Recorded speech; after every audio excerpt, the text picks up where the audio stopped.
एक गांव था जिसका नाम भरतपुर था। यह गांव छोटा जरूर था, लेकिन त्योहारों के समय इसकी रौनक देखने लायक होती थी। जब भी कोई उत्सव आता, पूरा गांव मिलजुल कर उसे मनाता।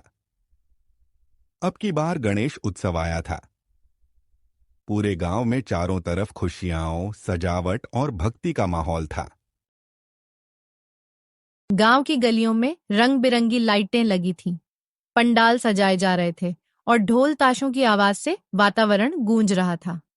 गांव के बीचों बीच एक बड़ा पंडाल लगाया गया था, जहां सुंदर गणपति बप्पा की प्रतिमा स्थापित की गई थी।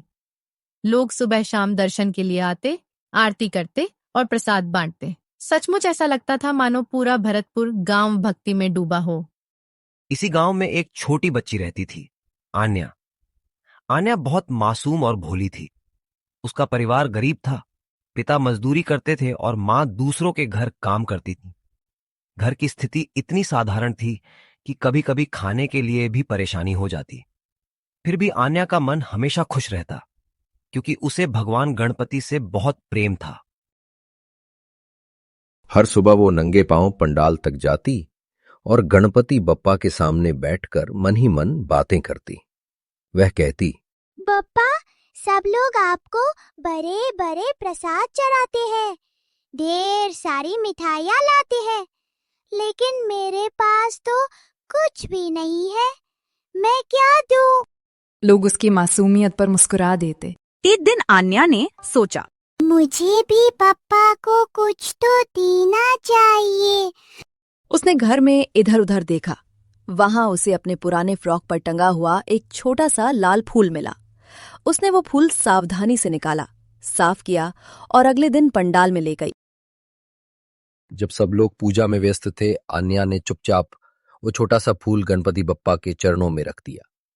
कुछ लोगों ने ये देखा और हंसते हुए कहा, अरे ये क्या है, बप्पा को इतना छोटा सा फूल चढ़ाया। लेकिन पंडाल के पुजारी मुस्कुराकर बोले, नहीं बच्चों, भगवान को वस्तु की कीमत नहीं, भाव की कीमत होती है।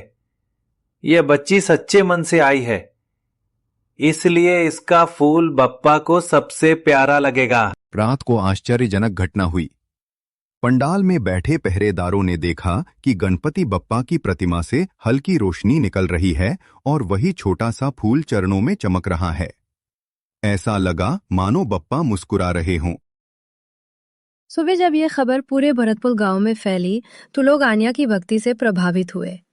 सबको समझ आ गया कि भगवान को दिखावे वाली पूजा या बड़े प्रसाद की नहीं, बल्कि सच्ची श्रद्धा की आवश्यकता होती है। गांव के बुजुर्गों ने आन्या को बुलाकर कहा, बेटी, तूने हमें सिखाया है कि पूजा केवल अमीर लोग ही नहीं कर सकते। भगवान सबके हैं और उन्हें भक्ति से बढ़कर कुछ नहीं चाहिए। गणेश उत्सव के अंतिम दिन विसर्जन यात्रा निकली। ढोल ताशों की गूंज के बीच आन्या भी नाचती गाती शामिल हुई। उसकी आवाज सबसे ऊंची थी, गणपति बप्पा मोरया। विसर्जन से पहले गांव के लोगों ने आन्या को मंच पर बुलाकर सम्मानित किया। उसे नए कपड़े और किताबें दी गईं, ताकि वो पढ़ लिखकर अपने सपने पूरे कर सके। आन्या बहुत खुश थी। उसने सबके सामने हाथ जोड़कर कहा, बप्पा ने मुझे सिखाया कि भक्ति दिल से करनी चाहिए, हमें दूसरों की मदद करनी चाहिए और कभी अहंकार नहीं करना चाहिए। भरतपुर गांव में गणेश उत्सव केवल भव्य सजावट और मिठाइयों का नहीं, बल्कि सच्चे भक्ति भाव और सेवा का प्रतीक बन गया।